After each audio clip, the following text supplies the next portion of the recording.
Stefano, let's quickly go through your system here. It's all completed.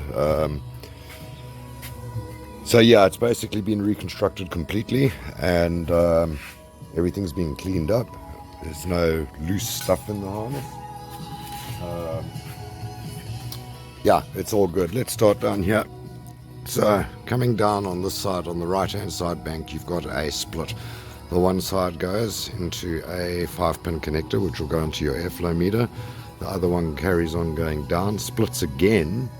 Okay, the one split, let me just get the airflow out of the way.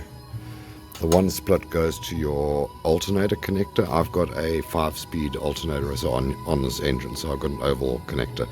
You've got the square one because you're running a 6-speed system. Okay, so that'll plug in. Everything on that's been wired in, and the only things that you need to connect is basically your main charge to your battery, and then on your client plug you've got a terminal for your charge light. Okay, on the other split, the last split goes to your right hand bank O2 sensor. Okay, very important. It uses the O2 sensors for checking for residual oxygen in the system, and it'll adjust your fuel air ratio accordingly. Okay, 6-pin throttle being a 6-speed. So yeah, all of that's been gone through, rerouted, cleaned up, wrapped and spragged. This is your EFI water temp sensor. Okay, new connector on there. You've got your connector here for your VVT-I actuators. Okay, also new connectors. You've got all your injector connectors have all been replaced. Okay, your throttle length actuator. Okay, and your VVT cam position sensor. None of your coil pack connectors have been replaced because these connectors simply actually do not ever give a problem. It's only very, very seldom one needs to ever be replaced, and it's usually through people damaging them by putting screwdrivers and whatnot, because you got to wiggle them when you take them out. Okay, back of each cylinder head you've got an earth strap, so one on the right and one on the left bank. Make sure that those are both connected. Okay, very important that your main earth supplies for the system. This here will just plug straight into you've got this as your starter harness. I think you did supply that. Yes, you did. I'll go through that just now with you. And so coming around here, you've got the same thing again. You've got your injector connectors. All of them have been replaced. Okay, same thing with all your coil packs. They have not been replaced. Nothing wrong with them. Right, left-hand cam sensor, okay, and pretty self-explanatory. That's your left-hand VVT-I actuator, your cam position sensor, okay, and coming down, you've got your sensor for your crank sensor, position sensor, and that splits out, and you've got your oil. I've got a bridge in there. This is for your oil pressure switch. I've got a bridge connector in there just because I'm running a different sump setup.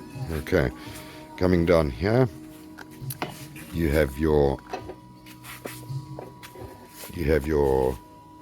fuse box. Okay, inside your fuse box, I've actually left the ignition system on, so you'll see the light is on. That's your engine light.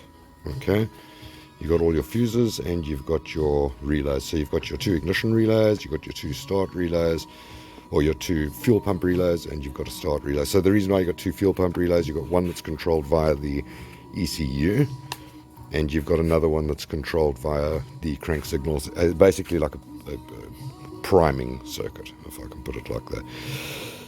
In there you've got a single terminal that is a earth, so if you ever want to check any of your fuses, then you can grab an earth from there and just check it with a multimeter. Okay, under your fuse box lid you have got another sticker in there that will explain everything that's going on in the actual fuse box.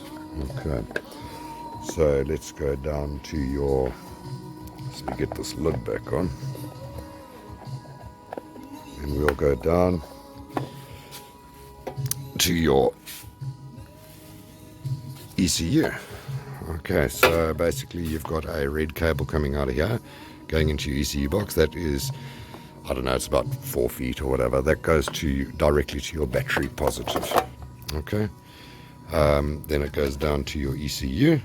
Okay, your ECU has been flashed with a performance flash, so you do have about an extra 13 or whatever percent. Okay, this is the client plug, so this is on the engine side. The other side is actually your side, so very easy.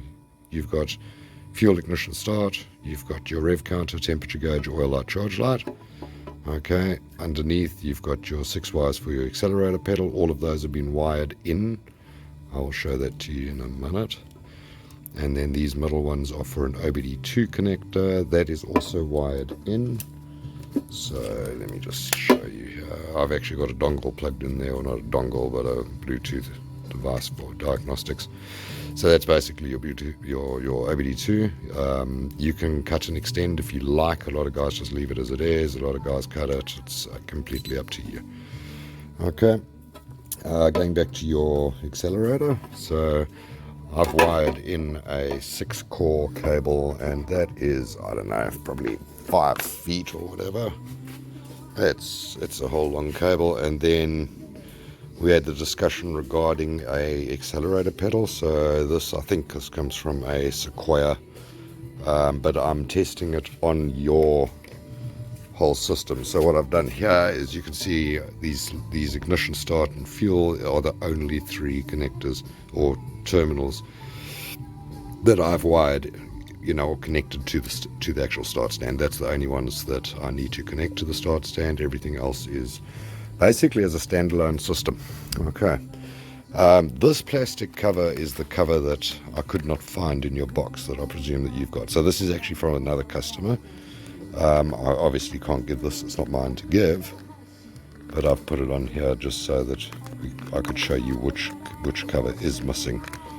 And then it just clips on. So what I'll do is, when I take this off, I'll just put a couple of straps of tape, just to, obviously so that all the wiring doesn't fall around. And then when you put your cover back on, just pull those 3 straps off, and then just pop your cover on. Okay. Then you should be all good to go.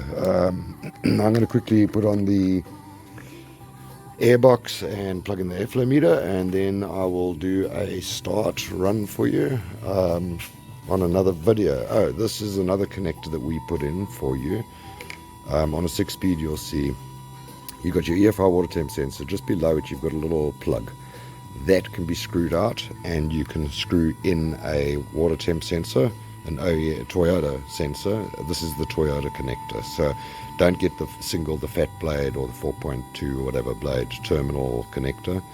Get the water temp sensor from like an LS. I would say like an LS 400 of like a 95, 96, whatever model, and that'll be the right one. You can buy them on Amazon. They're like $5. Okay. So yeah, let me get this thing together, and then I will give you another video of it running.